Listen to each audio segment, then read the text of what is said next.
welcome to this adventure of Wasil Science as we peer into the world of the sharp-spined rodents. Yeah, they defend themselves from predators. We're talking porcupines. Woo! Let's check them out on this adventure of Wasil Science. Let's do it. Let's go.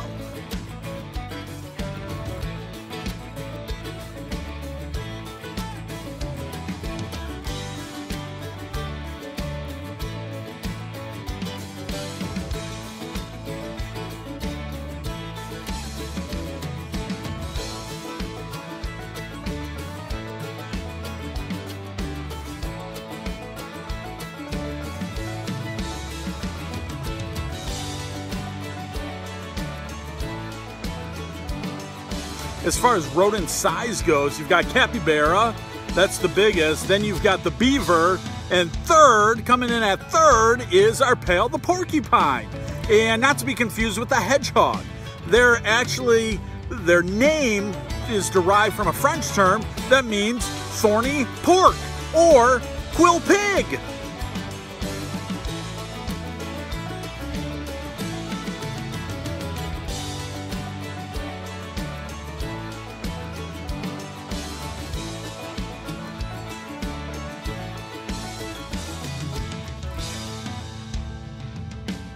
What's on the menu for the porcupine? Well, good question.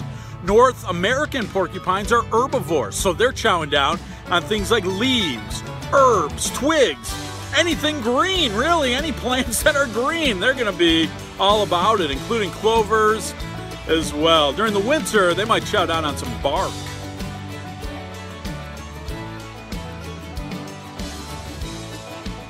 North American porcupines spend a lot of times in the trees trying to find food, whereas in Africa, the African porcupines don't. They're not climbers and they're gonna forage on the ground. In fact, they're mostly nocturnal, but they'll sometimes forage for food during the day and chow down on berries, fruits, and sometimes even the roots of trees or farmers' crops.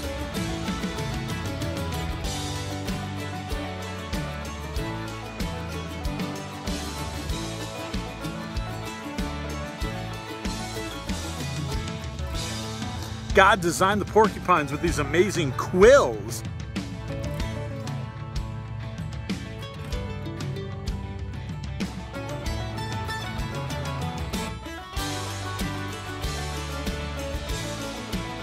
And they use them as part of their defense. There's actually 3 categories that porcupines will use when they get into that defensive posture. The first is sight, scent, and sound. 4 steps to the aggression within a porcupine before they're usually gonna attack. The first is they're gonna kind of spike those quills out like, hey, look at me, I'm big, I'm bad, and I'm tough, you don't wanna mess with me. The second step is teeth chattering. They'll start to chatter their teeth to, again, warn off predators. Then they let out this odor, it smells nasty, basically saying, hey, get out of here. I'm a porcupine, I don't smell great, I'm big, I'm bad, and I'm chattering my teeth. And the last step, the 4th step of aggression, is to attack if there's no other means by which to escape.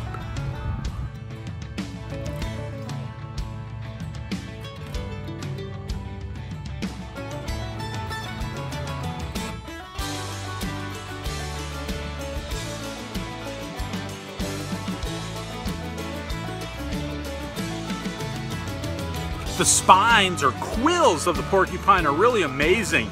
They're all covered in really thick keratin.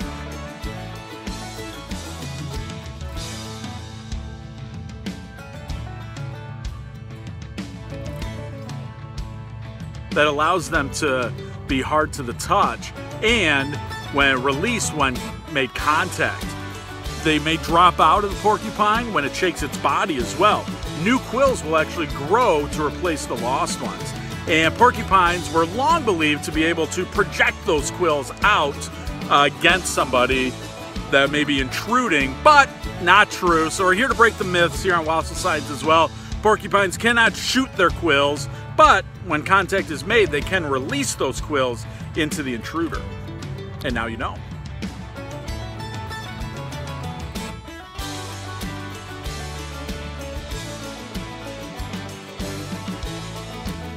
God is so amazing, and as we study the quills and as we study the porcupine more, we find out more of God's incredible design.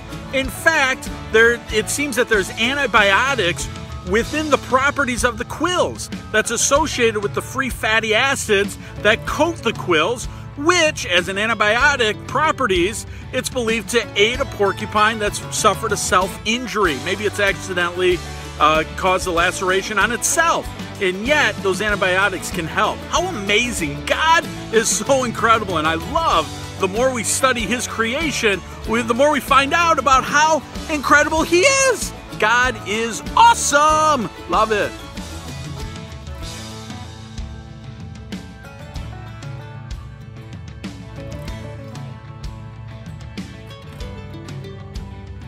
Wow, what an amazing adventure learning all about the porcupine here on this adventure of Wasil Science. Just incredible. God created these creatures in such a unique way. Man, love learning about God's creation.